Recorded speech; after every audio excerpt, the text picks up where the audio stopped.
Hello NCAC sports fans, and welcome back to another episode of The Rundown. On this week's show, we'll highlight the opening of the 2015-16 NCAC Swimming and Diving season, the DePauw women's soccer team, and Hiram's thrilling 32-31 football victory over Ohio Wesleyan last Saturday. We open this week's show by taking a dive into the pool for the first time this academic year, as numerous NCAC teams kicked off the season last weekend at two different events, with DePauw and Wabash competing at the Indiana Intercollegiate at Purdue University, and several other league teams competing at the annual season opening Kenyon Swimming and Denison Diving Relays in Central Ohio.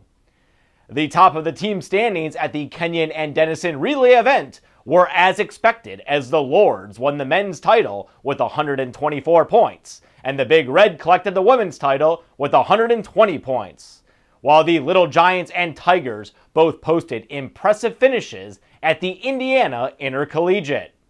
Purdue did win the team title in both genders, but Wabash was the top Division III finisher and the third overall in the men's standings with 147 points, while DePauw was the top Division III finisher and fourth overall in the women's standings with 173 points. Wabash senior Jack Belford collected the first NCAC Athlete of the Week award of the season after he turned in a pair of top 10 individual performances at Purdue.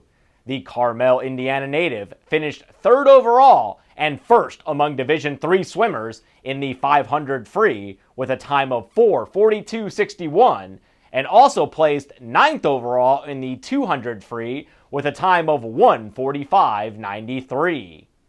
And the weekly award on the women's side also came out of the Indiana Intercollegiate meet, as DePauw junior Angela Newland posted two top 5 individual finishes and another top 10 relay finish. Newland, who hails from O'Fallon, Illinois, finished third overall in the 500 free with a time of 5:01.88, and fourth in the 200 free with a time of 1:55.37. She also swam a leg on the 6th place 200 medley relay that reached the wall in 1:51.12. NCAC swimming and diving teams return to the pool this weekend with 5 dual meets on the schedule, highlighted by Wittenberg hosting Worcester on Saturday at 1 p.m. Let's now turn our attention to the pitch, where the DePauw women's soccer team collected a pair of wins last week over Ohio Wesleyan and Worcester to jump to the top of the league standings with a perfect 5-0 record. After playing 87 minutes of scoreless soccer against OWU last Wednesday, freshman Allie Grimm took this lead pass from classmate Katie Webb on a breakaway and fired it into the back of the net for the game winner as well as her first collegiate goal. And just 3 days later, the Tigers returned to the pitch against Worcester and again were on the positive side of a late goal.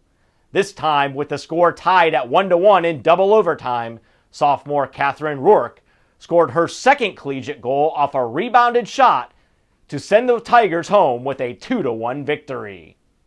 The Tigers will look to maintain their hold at the top of the women's soccer standings this week with a pair of matches. First, hosting Wittenberg on Wednesday night at 7 p.m. before traveling to Denison on Saturday for a 3 p.m. start.